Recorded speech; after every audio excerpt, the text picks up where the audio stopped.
Eu queria dar continuidade com os irmãos sobre o pensamento proposto como tema para a gente nesse mês, né? Que é como voltarmos a ser uma igreja conforme a vontade de Deus, de volta aos princípios. Nós já falamos do que é necessário para que nós possamos voltar a esses princípios, já falamos do comportamento do ser humano com Deus, já ouvimos o João Marcos falar do comportamento dos irmãos com os dos irmãos da igreja, né, o comportamento interno na igreja.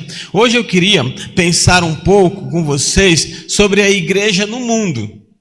A igreja no mundo, o comportamento da igreja com as pessoas do mundo, o comportamento da nossa igreja com as pessoas da nossa cidade, a igreja no mundo. Vamos pensar um pouco sobre a igreja no mundo. E quando nós vamos pensar sobre isso, a primeira coisa que nós temos que ter em mente, a primeira coisa que nós temos que ter certeza é de que igreja não é coisa de pessoas, igreja não é uma invenção, não é uma criação de pessoas, não foram as pessoas, não foram os seres humanos que criaram a igreja. E a igreja também, ela não é uma instituição social, em que ajuda pessoas, que acolhe pessoas, que trata pessoas. Inclusive até tem algumas igrejas que colocam o nome de comunidade terapêutica.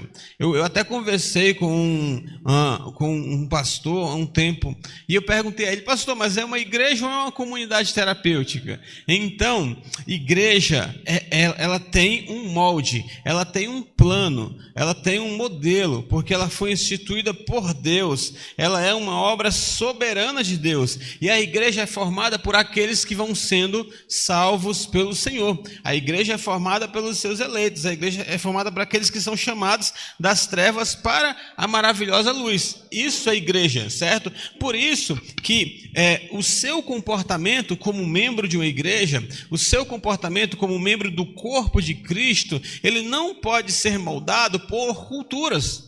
Ele não pode ser moldado por ideologias. O seu comportamento ele precisa ser moldado pelo idealizador, pelo Senhor da igreja. Ele te transformou em algo que ele planejava que você fosse. Ele te colocou em um caminho para que você trilhasse esse caminho. Ele tem te ensinado coisas para que você aprenda e passe adiante, para que você ensine. Então existe todo um plano. E só quem pode moldar o nosso comportamento é o nosso Senhor, através das Escrituras. Então o comportamento seu como parte do corpo de Cristo e o comportamento da igreja do Senhor não pode de maneira nenhuma ser moldado por política ou por qualquer outra força filosófica, ideológica, psicológica que venha a tentar interferir no comportamento de igreja como igreja.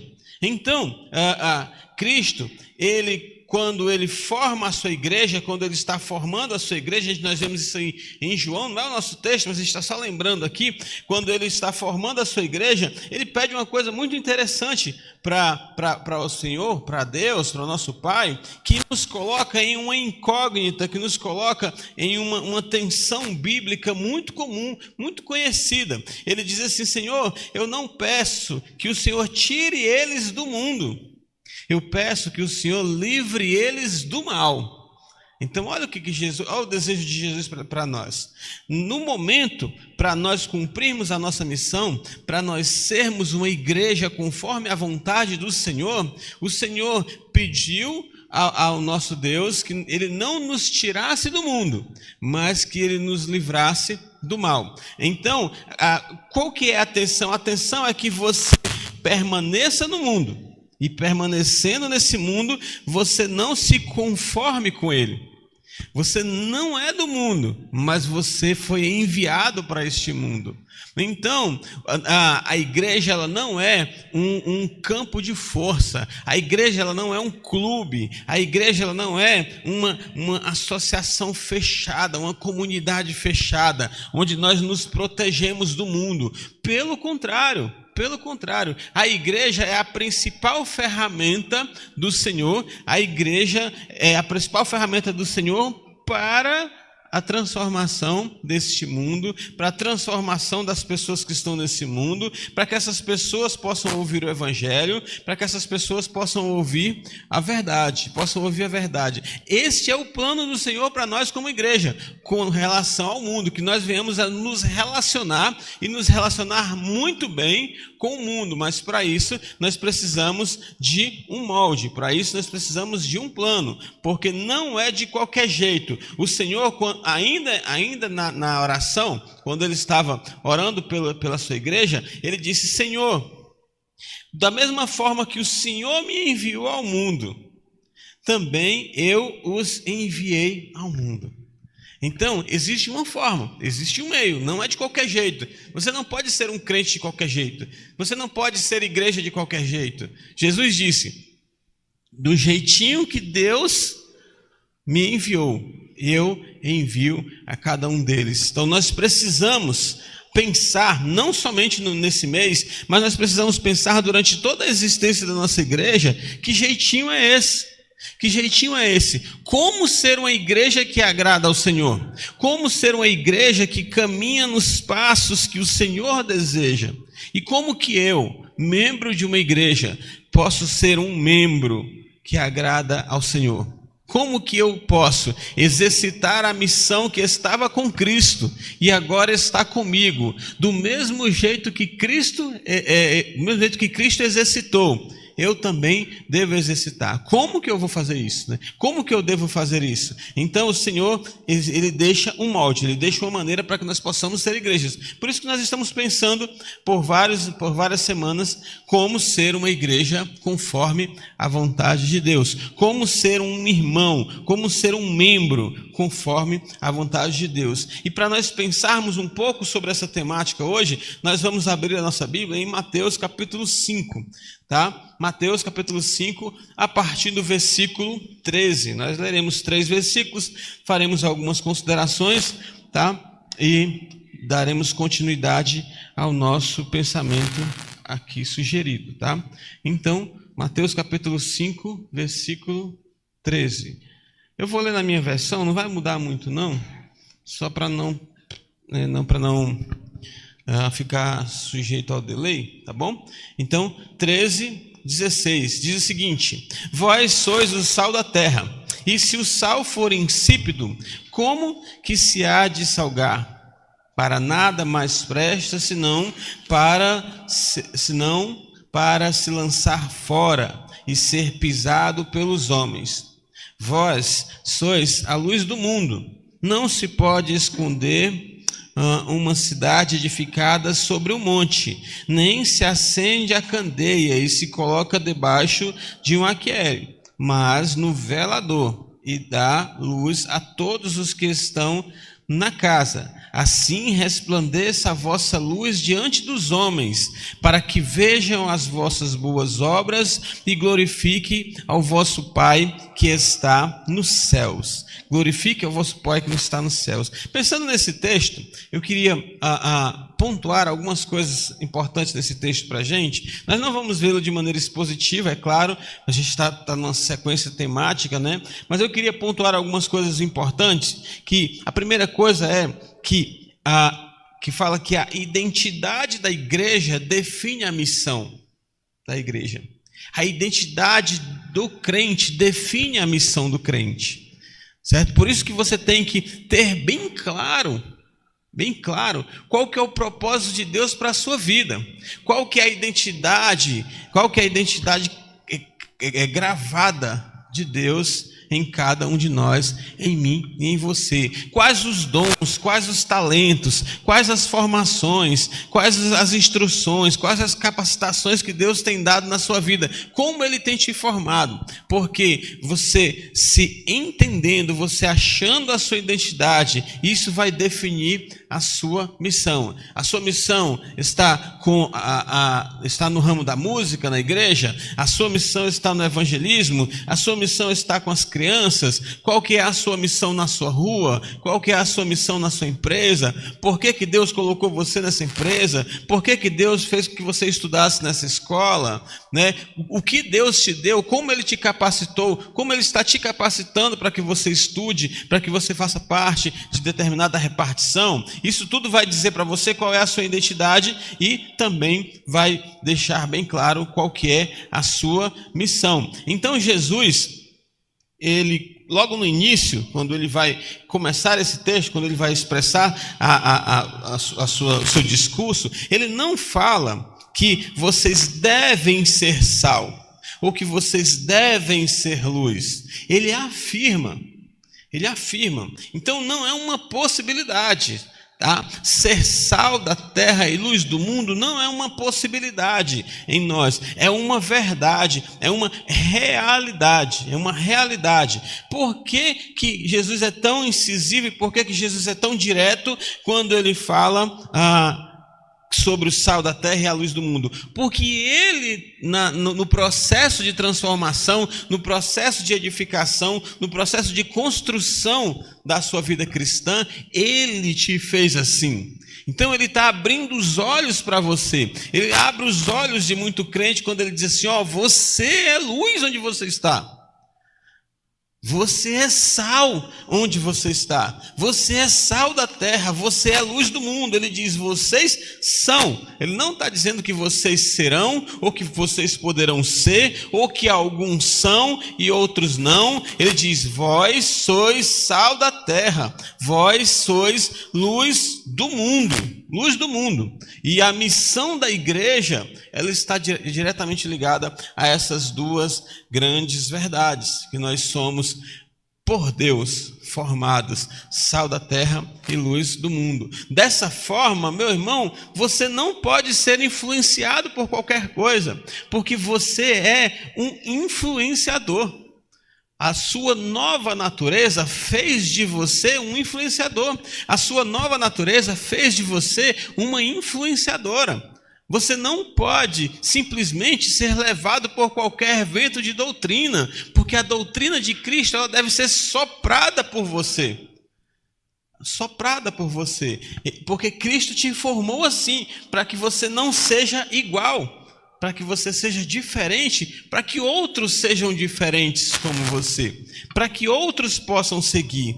Paulo, ele vai falar em 1 Pedro, uma apropriação, né? Um texto que fala da apropriação de Deus, uma declaração muito bonita de Deus para nós, quando ele diz que vós sois raça eleita, sacerdócio real, nação santa, povo de propriedade exclusiva de Deus. Isso é muito bonito. Eu me emociono todas as vezes que eu leio esse texto, que eu reflito sobre essas declarações, sobre essas perícopes, essa junção de palavra. Quando nós pensamos que nós somos essa raça eleita, quando nós pensamos que nós somos esses sacerdotes reais, que nós somos os representantes desse Deus, que nós somos uma nação separada por esse Deus, e que nós somos povo de propriedade exclusiva de Deus. Exclusiva de Deus. Mas tudo isso é para um propósito. Tudo isso tem um para quê? Tudo isso tem um projeto. O próprio texto fala. Tudo isso é verdade a fim de que você proclame as virtudes daquele que te chamou das trevas para a maravilhosa luz. Então, você, raça eleita, você sacerdote real, você participante da nação santa, você que é propriedade exclusiva de Deus, você é tudo isso para que você possa proclamar as maravilhas que Deus tem feito na sua vida, principalmente o fato dele ter tirado você das trevas para a maravilhosa luz. Por que das trevas para a maravilhosa luz? Porque você vai proclamar ao mundo que ainda está em trevas que existe um Salvador, que existe alguém que pode tirar ele das trevas para a maravilhosa luz, porque você foi tirado das trevas para a maravilhosa luz. Então a missão da igreja, o projeto da igreja, o plano de Deus para a igreja, ser uma igreja conforme a vontade do Senhor, voltar a ser uma igreja neotestamentária, voltar aos moldes de Cristo como igreja, não vai partir de planos humanos. Não vai partir de planos humanos. Não vai partir de um ativismo desenfreado.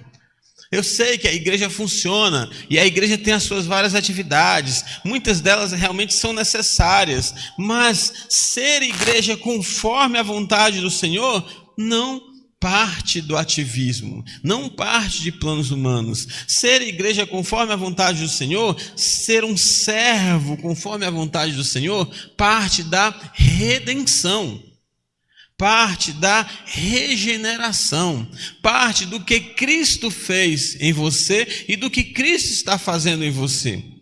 Nós precisamos, às vezes, olhar para nós mesmos e perguntar a nós mesmos. Você precisa se olhar no espelho, você precisa sentar na sua cama, você precisa sentar na varanda da sua casa e chegar para você mesmo e dizer: irmãozinho, irmãzinha, o que Deus está fazendo com você? O que Deus está fazendo com você? Nós precisamos nos perguntar: o que Deus está fazendo comigo? O que Deus está me ensinando? Para onde Deus está me orientando? Porque muitas das vezes nós achamos que Deus bate na nossa porta, né? Ele está à porta e bate, no contexto não é nem de salvação ali, né? Mas nós achamos que Deus bate na nossa porta e nós abrimos a porta, ele entra, aí ele põe a mão na nossa cabeça e diz assim: agora você está salvo. E aí ele vai embora e dá um tchauzinho para você. Não é isso, não é isso. Deus, ele convocou você. Você não é simplesmente um salvo pelo fato de ser salvo. Você faz parte de um exército. Deus tem um plano individual para cada um de nós. Deus tem um projeto individual para cada um de nós. E a nossa igreja, ela só vai ser uma igreja conforme a vontade do Senhor quando todos os seus membros entenderem que para que a igreja seja conforme a vontade do Senhor, eles precisam viver conforme a vontade do Senhor. Nós precisamos viver conforme a vontade do Senhor.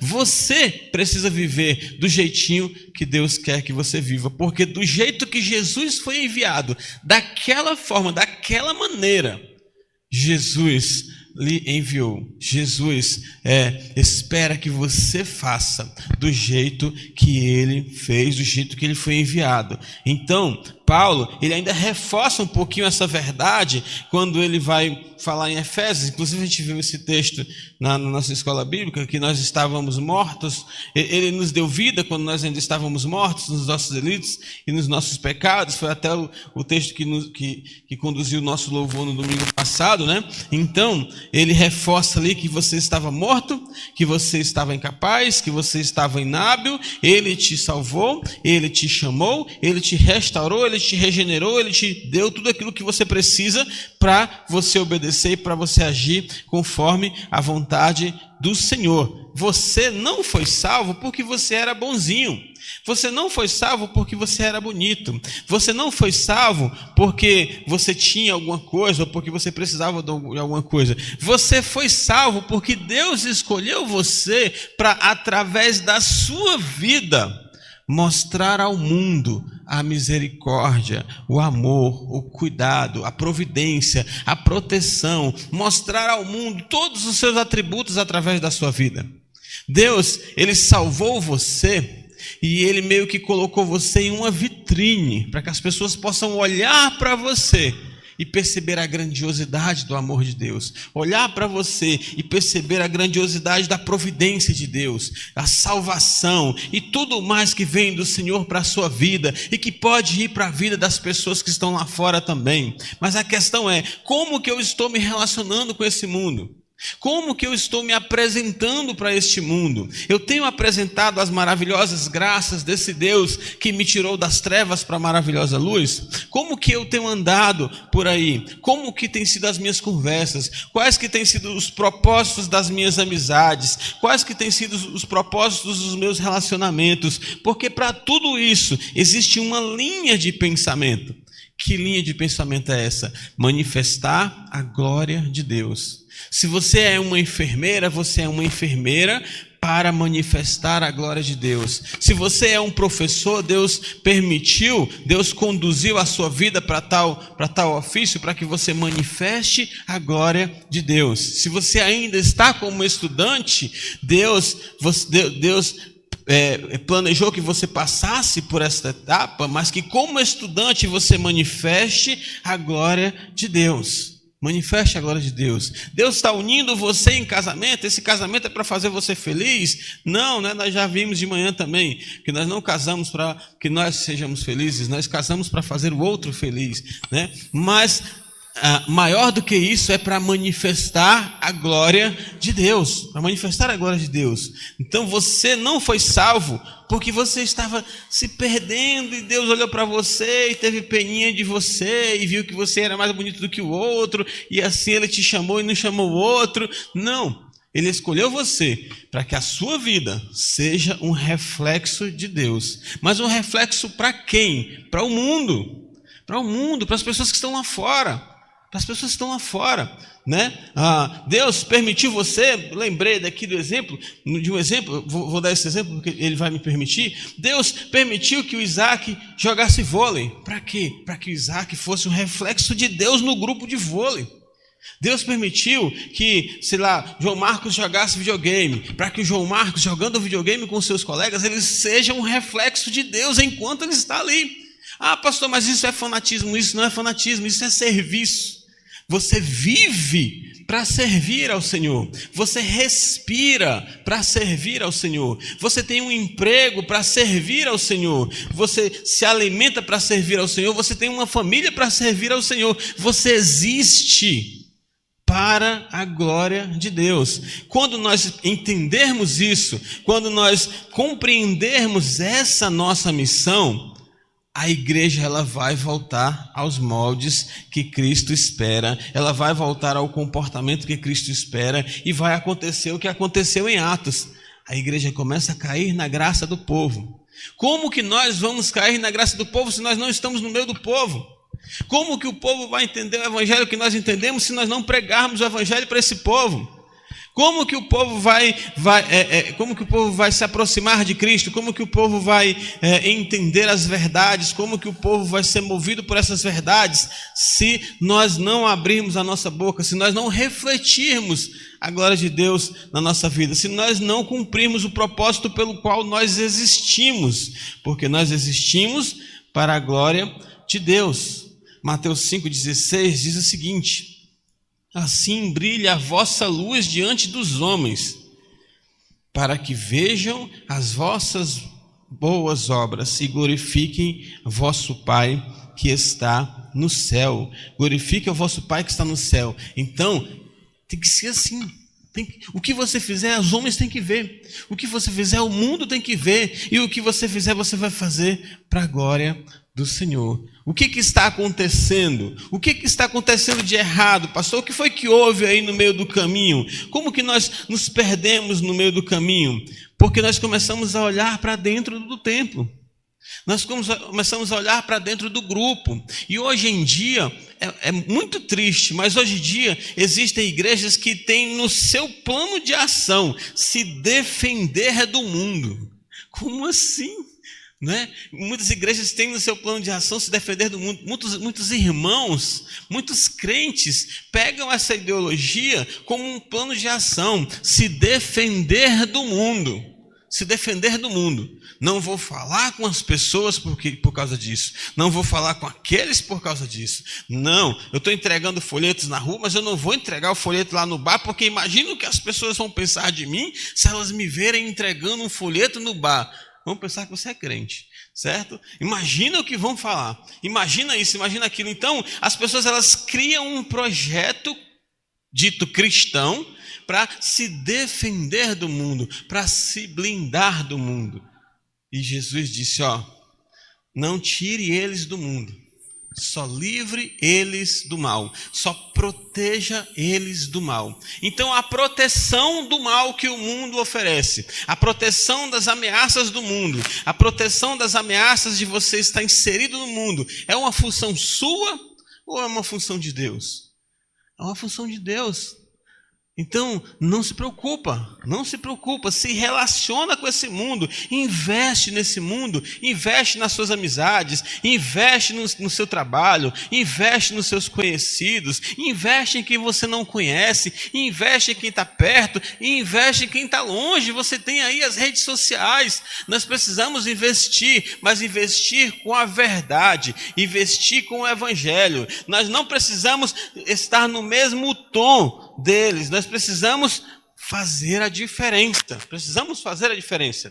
E para nós fazermos a diferença, nós precisamos dar um testemunho como igreja para o mundo, um testemunho como igreja para a comunidade. E para dar esse testemunho, Jesus usa essa metáfora, que é uma metáfora muito boa, né? Quando ele fala de sal e quando ele fala de luz, porque o sal ele preserva, o sal ele dá o sabor, e o sal ele impede a corrupção, né? O sal impede das coisas apodrecerem. Então, quando você é sal na sua família, você se reconhece sal na sua família, você vai se esforçar para preservar a verdade no seu seio familiar, para fazer prevalecer a verdade no seu círculo familiar. Você vai se esforçar para que as pessoas sintam o sabor de Cristo. Seus amigos, quando eles conversam com você, eles saboreiam Cristo. Quando os seus colegas de trabalho conversam com você, eles degustam as verdades das Escrituras, porque o sal, ele tem que fazer a diferença, o sal, ele tem que levar o sabor, e é o sabor de Cristo. Para onde você andar, você tem que levar o sabor de Cristo. Por onde você andar, você vai andar lutando para preservar a verdade naquele lugar. E onde você estiver, você também estará lutando para impedir a corrupção. Você estará lutando contra o pecado. Todos os seus discursos devem ser contra o pecado. Todos eles. Ah, pastor, mas... Uma vez eu estava conversando com uma pessoa sobre aborto. Mas, pastor, vamos pensar dessa forma aqui. Mas não, pare, meu irmão, pare. Se livre desse pecado. Diminua pelo menos esse na sua vida. Que pecado? Você vai já discursar a favor do aborto. Todos nós como sal, nós não podemos discursar de maneira nenhuma a favor de qualquer pecado que seja. Ah, mas existem as circunstâncias. Nós já vimos isso pela manhã, essa questão das circunstâncias. Então, o seu discurso deve ser para evitar, para impedir a corrupção. E como luz, é claro, muitos cristãos até se envolvem com o mundo, mas vamos pensar assim num quarto escuro. E aí, lá dentro tem um cristão. Onde está o cristão? Cristão, meu irmão, minha irmã, onde você está? No quarto escuro, ninguém vê. Por que não se acha cristãos? Porque eles estão tão apagadinhos, eles estão tão iguaizinhos ao mundo, que a luz não brilha. Que você não identifica. Nem o próprio mundo identifica. Quanto mais, nem nós identificamos, quanto mais o mundo. Porque quando ele fala que nós somos luz, é uma verdade. E sendo você luz, onde você andar, você dissipa as trevas. Onde você estiver, você dissipa as trevas. Onde você estiver, você elimina a aparência do mal. Onde você estiver, você elimina qualquer confusão que conduz a pessoa ao pecado. E por onde você andar, com quem você andar, você vai ter o seu caminho iluminado e o caminho daquele que estiver com você. Você tem iluminado o caminho dos seus amigos? Você tem iluminado o caminho dos seus parentes? Aquela pessoa que você ama, não, essa aqui eu amo, minha mãe eu amo, meu pai eu amo, meu irmão eu amo. Você tem iluminado o caminho dessas pessoas? Ah, pastor, mas porque é muito difícil. Mas você, como luz, precisa iluminar o caminho de todos aqueles que andarem com você. Você, como luz, onde você estiver, se dissipa as trevas. Você chega em casa, tá aquela confusão, tá aquele zuzuzu, você vai na casa do seu primo, na casa da sua tia, você chega ali, chegou representante ou a representante da paz. Chegou o representante ou a representante do sossego. Chegou a pessoa que vai dissipar aquelas trevas. Chegou você. Chegou você. Tá? É como quando você vai tratar de alguém que está sendo... que está possuído ou que está sofrendo alguma influência maligna. Quando você chega a solução para aquele problema. Não porque você é a solução, e sim porque Cristo Cristo usa você para que você seja a solução. Então Cristo usa você para que você seja sal, Cristo usa você para que você seja luz. Mas olha que coisa interessante. Nós sabemos que o sal dá sabor em todas as comidas. Mas, e a maioria das mulheres deixa o sal assim pertinho do fogão porque fica mais fácil de colocar nas comidas. Mas o sal ali no estojozinho, no depósito, na vasilha, onde se colocar, e a dona de casa fazendo a comida aqui, se ela não colocar esse sal na comida, ele não vai dar sabor nenhum, não vai fazer diferença nenhuma. Então, a igreja ficar trancadinha nas suas quatro paredes, a igreja ficar reunida, bonitinha, todos os irmãos sentados, levantando a mão, adorando ao Senhor, não fará diferença no mundo. Por quê? Porque a igreja ela tem que penetrar no mundo. O evangelho tem que entrar na vida dos seus amigos. O evangelho tem que entrar na sua casa. O evangelho tem que entrar no seu círculo de amizade. O evangelho tem que entrar na empresa que você trabalha. Porque só entrando é que vai fazer a diferença. Porque o sal no depósito, ele não salga nada. Ele não salga nenhuma comida. Ele não vai salgar nada. Ele estando no depósito ali bonitinho, por mais bonito que seja o depósito, ele não vai salgar nada. Da mesma forma a luz. Da mesma forma a luz. Do que adianta eu ter uma lanterna em casa e eu estar andando num caminho escuro? Ah, mas eu vou andar, porque eu não vou me perder, porque eu tenho uma lanterna. A lanterna está lá em casa, a lanterna está guardada, eu não gosto de usar para não quebrar, para não danificar, para não sujar, eu deixo ela guardada, eu deixo ela escondidinha. Do que adianta? Como que ela vai iluminar? Como que a igreja vai iluminar o mundo se a igreja estiver se protegendo do mundo para não se arranhar? Como que você vai iluminar o lugar onde você estiver? Como que você vai iluminar o caminho das pessoas que estiverem com você se você estiver se protegendo para não se arranhar? Para nós nos relacionarmos com o mundo, nós precisamos correr risco. Para você ser um cristão, você precisa correr o risco. Precisa correr o risco. E o Senhor deixou bem claro isso. Deixou bem claro. Ser cristão não é o que muitos mentem dizendo por aí, que é uma vida de paz, que é uma vida agradável, que é uma vida... Não. Nós recebemos muitas bênçãos, muito mais não, tudo o que nós não merecemos. Mas ser cristão, ser sal da terra e ser luz do mundo é correr riscos. Correr riscos. Você precisa deixar de lado esse medo. Você precisa deixar de lado essa ansiedade. Você precisa deixar de lado as coisas que tentam lhe convencer de que você não é capaz, de que você não pode, que você vai se dar mal. Não é assim. Imagina os apóstolos pensando dessa forma. Imagina a igreja sendo perseguida. Na época de Atos, como João Marcos bem falou no domingo passado, na época de Atos a igreja já estava sofrendo perseguição. Mas o que acontecia? A igreja caía na graça do povo. A igreja estava sendo perseguida, os irmãos estavam sendo ameaçados de morte, mas eles estavam todos os dias no templo e de casa em casa.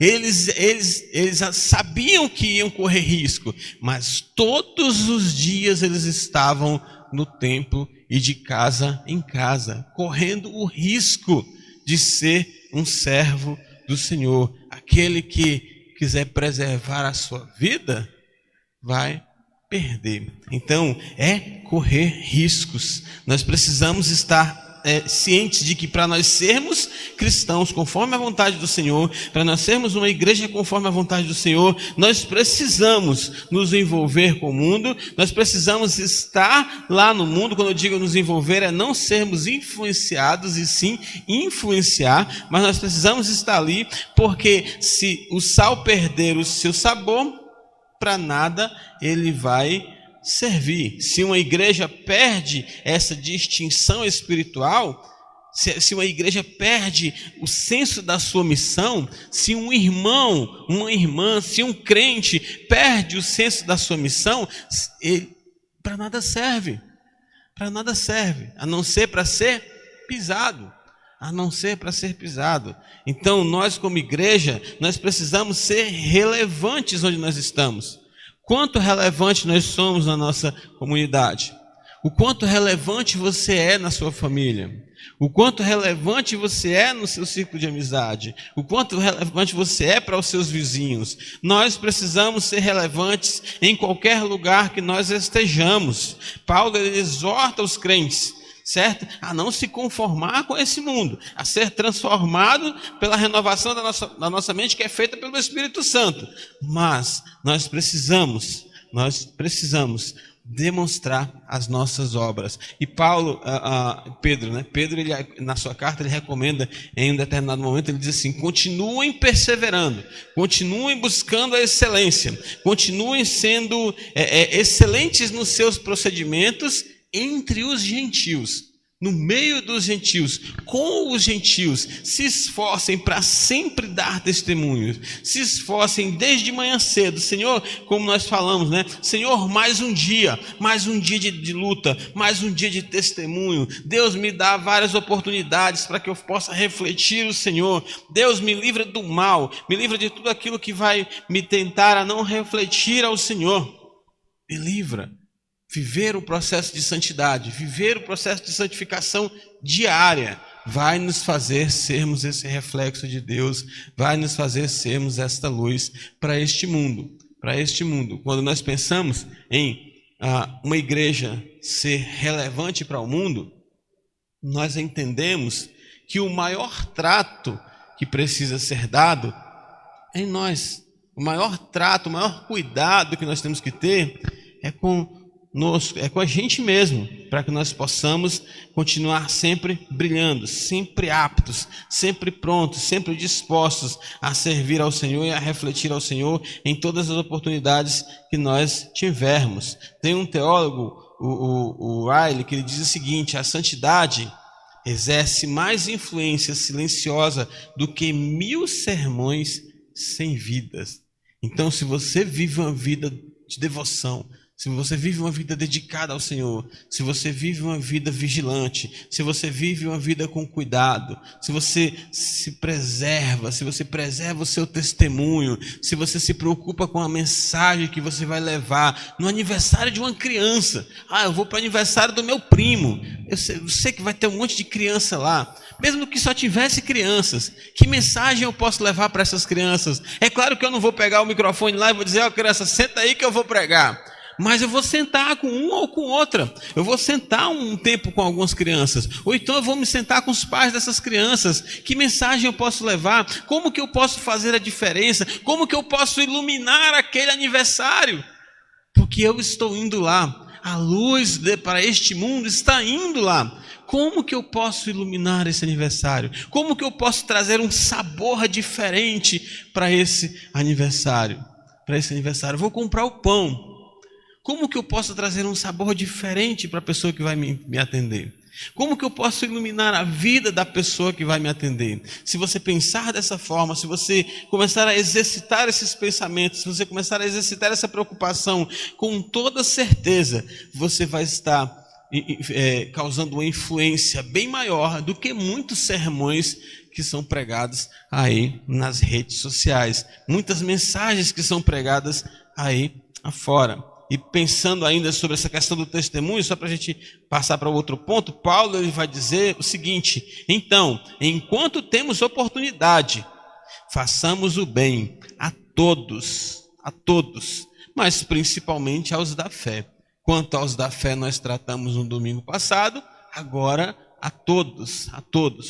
Levar o evangelho, tratar bem, atenção, cuidado, amar até os inimigos, se preciso for, certo? O amor cristão, aquela história de uma frase com Jesus te ama, Às vezes a gente pensa que entregou o amor de Jesus em uma frase. O amor cristão ele é demonstrado em ações, e em ações concretas, em ações visíveis, em ações reais, Tiago já fala, né? Tiago já fala que ele vai fazer aquela comparação lá, e ele já diz que fica difícil eu perceber o cristianismo em você se você não faz nada.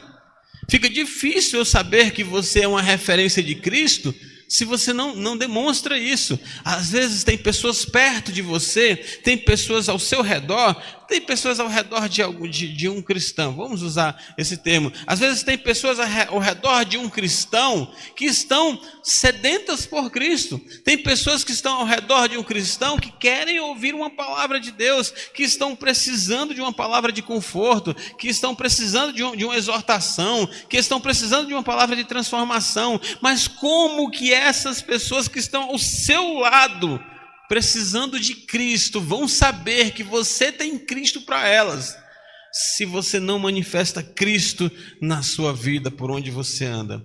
Como que essas pessoas vão saber que elas podem se orientar pela luz que emana de você, se essa luz não tem brilhado? Se essa luz não tem brilhado. Então, ser uma igreja neotestamentária, ser uma igreja que cai na graça do povo, ser uma igreja conforme a vontade do Senhor, depende muito mais de mim do que dessa instituição que nós acabamos dando crédito e a responsabilidade de ser igreja, E por último, para que nós possamos ser uma igreja que se relaciona com o mundo conforme a vontade do Senhor, além de nós darmos o testemunho, nós precisamos ter um centro, como propósito central, como objetivo central, objetivo imutável, o Evangelho. Embora a igreja seja chamada para agir com misericórdia, né? Porque de fato nós precisamos agir com misericórdia, precisamos ver a necessidade, órfãos, viúvas. A igreja sempre foi assim. Mesmo que a igreja precise agir com misericórdia, o foco central é o Evangelho. A raiz última, a raiz primeira, né? A raiz primária, ela precisa ser o Evangelho. Por quê? Porque todos aqueles com os quais nós vamos nos envolver, todos aqueles com os quais nós vamos nos relacionar, todos eles pecaram e por isso carecem da glória de Deus. O pecado faz com que todos eles estejam perdidos. O pecado faz com que todos eles precisem de Cristo. O pecado faz com que todos eles precisem da verdade. Pastor, mas tem uma pessoa que está passando fome, eu vou sentar do lado dela. Não, é claro, se você puder alimentar ela, você vai alimentar. Se você puder mudar aquela situação temporária dela, você vai mudar. Você vai levar a ela o conforto que você pode levar. Conforto do alimento, ou conforto qualquer. Mas o seu propósito acalmou? Passou a fome? Vamos conversar, se não hoje ou outro dia. O propósito é o Evangelho. Porque senão você vai passar a vida enchendo a barriga daquela pessoa e ela vai bem gordinha para o inferno. Não é esse o propósito. O propósito é que ela vá para o céu. O propósito é que ela esteja com o Senhor. O propósito é o Evangelho, para mudar a eternidade dela. Então nós precisamos ter como centro do envolvimento comunitário o Evangelho. Nós não podemos perder isso de maneira nenhuma. Nós não podemos deixar isso de lado de maneira nenhuma, porque a igreja ela não é uma instituição que oferece só assistência. A igreja, ela é uma instituição que oferece salvação, que oferece a única saída para todo o mundo. É a igreja que oferece. E você representa essa igreja onde você está. Quando você escuta igreja, nós não estamos falando de nós reunidos. Pastor, então quer dizer que nós vamos ter que levantar todo mundo agora? Não, quer dizer que quando nós levantarmos daqui, ainda hoje, pode ser que você tenha a oportunidade de entregar a verdade, de falar a verdade, de fazer brilhar a luz que está em você. Daqui a pouco muitos vão lanchar. Como que você pode iluminar o lugar onde você vai lanchar? Como que você pode levar um sabor diferente para a pessoa que vai lhe atender? Como? Um folheto?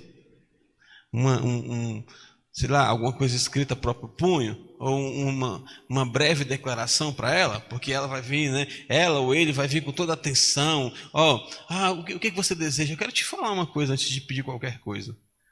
Antes de pedir qualquer coisa, eu quero te falar. Deixa eu te falar. E você fala ali, pouquinho, rapidinho, porque ela tem várias outras mesas para atender. Você não vai dizer para ela, senta aí, abre a tua Bíblia. Não, você vai dizer bem rápido. Você já vai se dirigir para o lugar já com uma mensagem bem objetiva. Mas você vai fazer diferença. Muito provável que aquela pessoa esteja precisando ouvir justamente aquilo, certo? Eu lembro Estava com a Márcia numa pizzaria, não foi aqui não, foi em Fortaleza. Estava com a Márcia numa pizzaria, e aí a mulher correndo para um lado e para o outro, me veio no coração o desejo de falar, de passar uma mensagem para ela, e aí ela se aproximou, vocês já fizeram um pedido? Eu disse assim, já, mas faltou uma coisa. Faltou o quê? Faltou 1 minuto. Eu preciso de 1 minuto. Ela, 1 minuto? Eu preciso de 1 minuto seu, você me dá 1 minuto seu? E aí eu falei umas coisas para ela lá. Ela começou a chorar, né? Começou a chorar. E aí a Márcia estava conversando com as meninas e ela não ouviu direito o que eu falei para a mulher. Mas ela caiu num choro desordenado e aí acabou chamando a atenção das pessoas. Quando ela percebeu que tinha chamado a atenção das pessoas, ela correu. Ela saiu dali para chorar em um lugar escondido. E a Márcia ficou dizendo, o que foi que tu fez com a mulher? O que foi que tu disse para a mulher? Eu só disse a verdade para ela.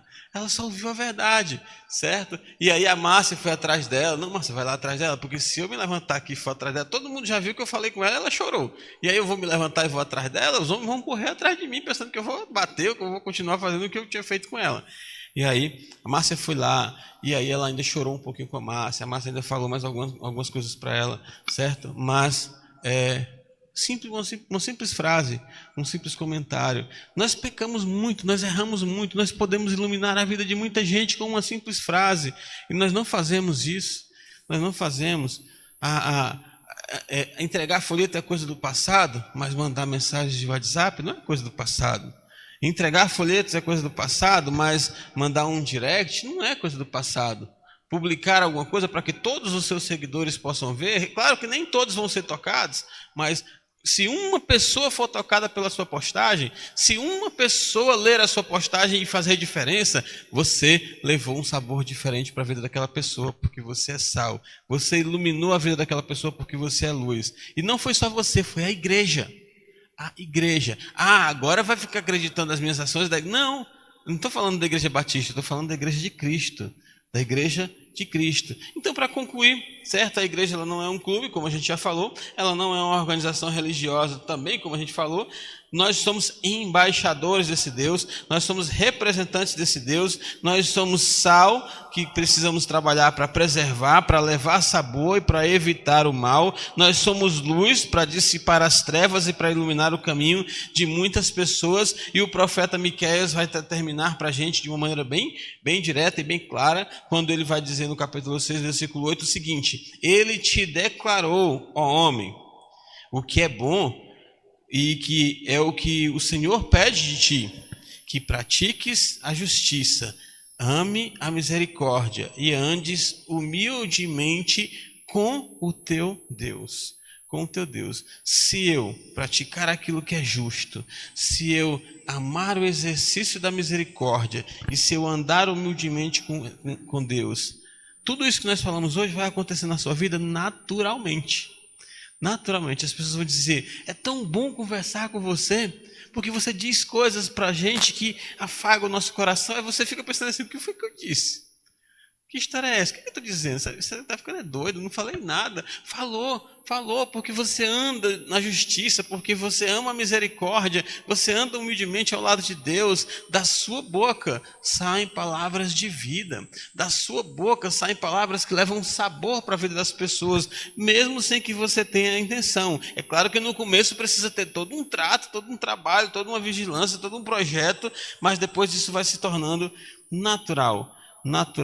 Tá? E não escolha pessoas, tá? Porque Cristo diz, ide, portanto, fazer discípulos de todas as nações, tá? Não escolha pessoas. Se você tiver a oportunidade de pregar para alguém de um movimento criminoso, teve a oportunidade de sentar com a pessoa, conversar? Senta, conversa, certo? Conversa, fala a verdade. Mas como nós falamos na escola bíblica, né? Com amor, com misericórdia, com cuidado, com trato, com esmero, com discernimento, com atenção. Mas não abra mão da verdade. A missão da igreja começa com o evangelho e se manifesta na vida de cada membro da igreja. A missão da primeira igreja batista em Croatá, aqui na cidade, ela começa com o evangelho. Começa com o evangelho que é pregado aqui. Agora você entende, né? Por que eu tenho que vir para cá? Porque aqui começa a missão da igreja, só que ela começa aqui.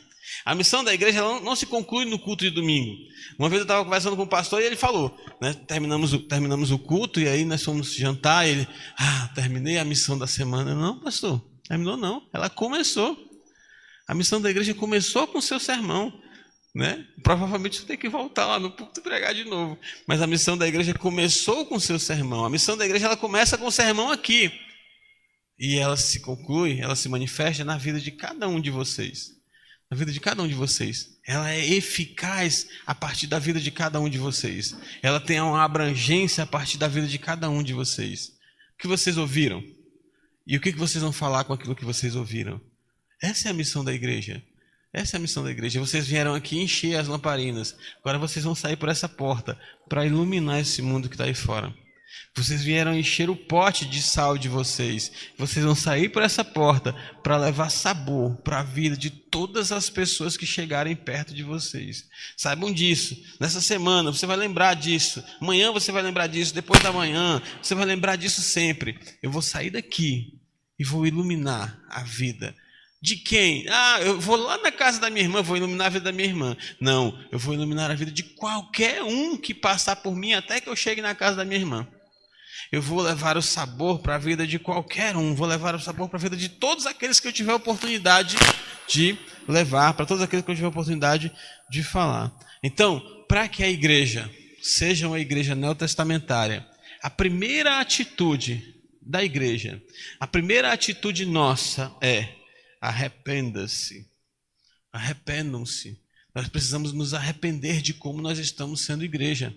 Nós precisamos nos arrepender de como nós estamos sendo membros de igreja. Nós precisamos pedir perdão ao Senhor. Lembra da escola bíblica?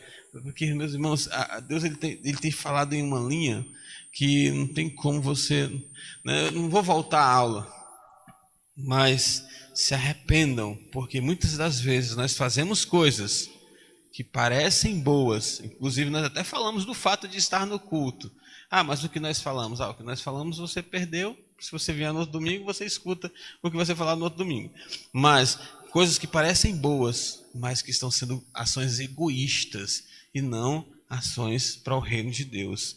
Nós precisamos nos arrepender de sermos uma igreja do nosso jeito. Nós precisamos nos arrepender de sermos crentes do nosso jeito. Você precisa se arrepender de ser um servo do Senhor, servindo ao Senhor do jeito que você quer e não do jeito que o seu Senhor quer. A primeira atitude da igreja é: se arrependa. Se arrependa e se reconcilie com o propósito de Deus para a sua vida. Esse é o pedido que eu deixo para você, né? Se fosse fazer um apelo, esse seria o apelo. Se arrependa da maneira como você está sendo um cristão. Pastor, mas eu estou sendo isso assim, eu sei. Você não estou falando que você é um cristão ruim, que você é um péssimo cristão, não. Você pode até ser um bom cristão, você pode até estar se esforçando para ser um cristão dedicado, mas os seus esforços é para fazer o que você quer. É para fazer você ser um cristão do jeito que você quer, do jeito que você almeja, do jeito que você vislumbra, ou é para ser um cristão do jeito que Deus quer que você seja? Porque muitas das vezes nós estamos nos esforçando para ser o cristão que nós vislumbramos e não o cristão que Deus quer que você seja. Então, se arrependa e se reconcilie com o plano de Deus para a sua vida. Se reconcilie com o plano de Deus para a sua vida. Vamos orar nesse instante? Queria pedir para que o Daniel subisse aqui à frente. Ele vai fazer um fundo musical para a gente. E você vai orar nesse instante. Vai orar, falar com o Senhor, baseado em tudo que você ouviu. Nós teremos 1 minuto para nós orarmos. Será um tempo nosso com o Senhor, será um tempo seu com o Senhor. Esquece quem está do lado direito, esquece quem está do lado esquerdo. Nós teremos exatamente 1 minuto. E aí você vai falar com Deus nesse minuto. Claro que teria muitas outras coisas para você falar, mas você vai falar com Deus nesse minuto e logo em seguida eu vou orar e assim a gente se dirige ao final do culto, tá bom? Então vamos orar nesse instante, oremos.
Querido Deus, Pai amado, bondoso, nós estamos aqui reunidos, Deus, tantas vidas, tantos planos individuais e um propósito só, a manifestação da glória de Deus através da vida de cada um de nós.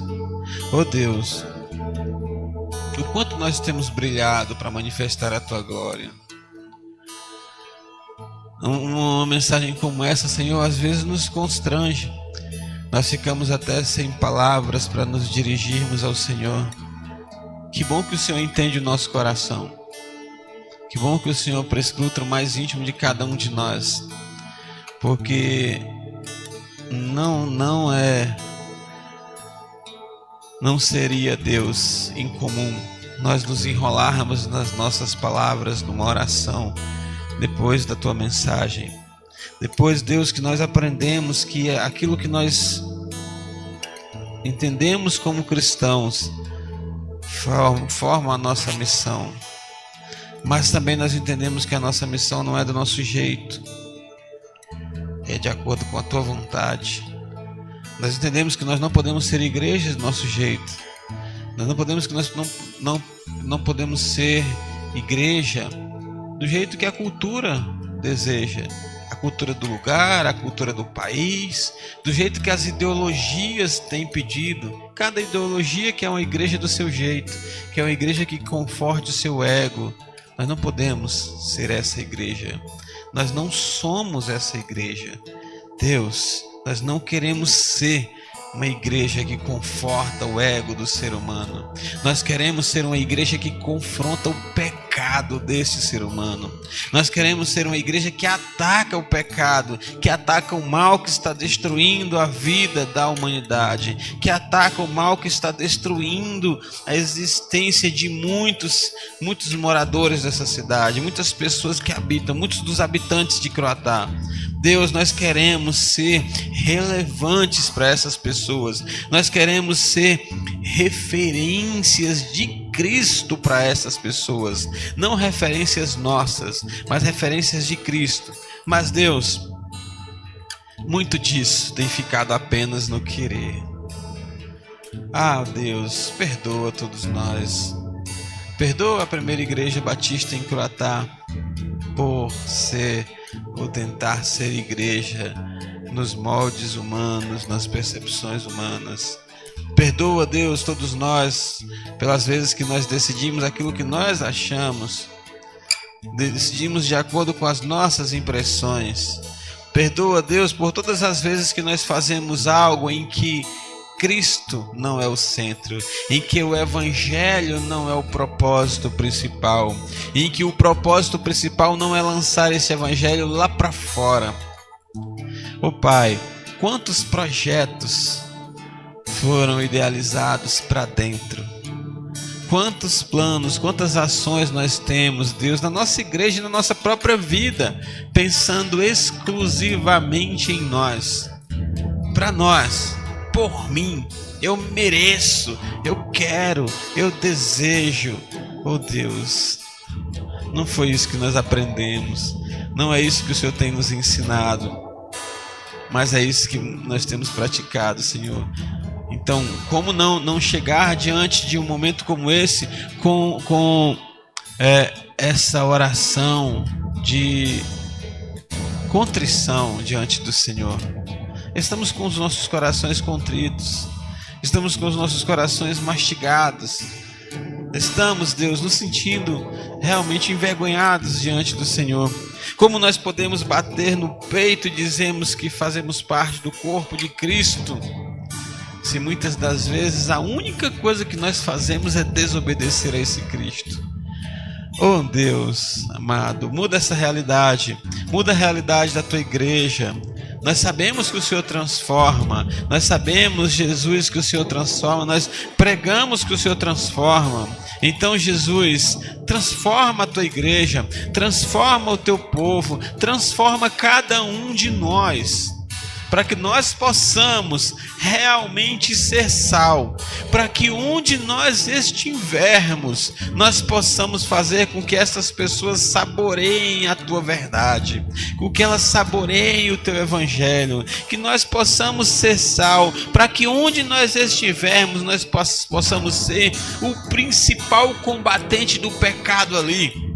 Que nós possamos combater o pecado em nós, que nós possamos combater o pecado nos outros, que nosso discurso seja sempre contra o pecado, que nós possamos deixar de lado ações políticas, ações emocionais, afetivas, ideológicas, que o nosso discurso seja a verdade, de encontro a muita mentira que é pregada e que é vivida por aí.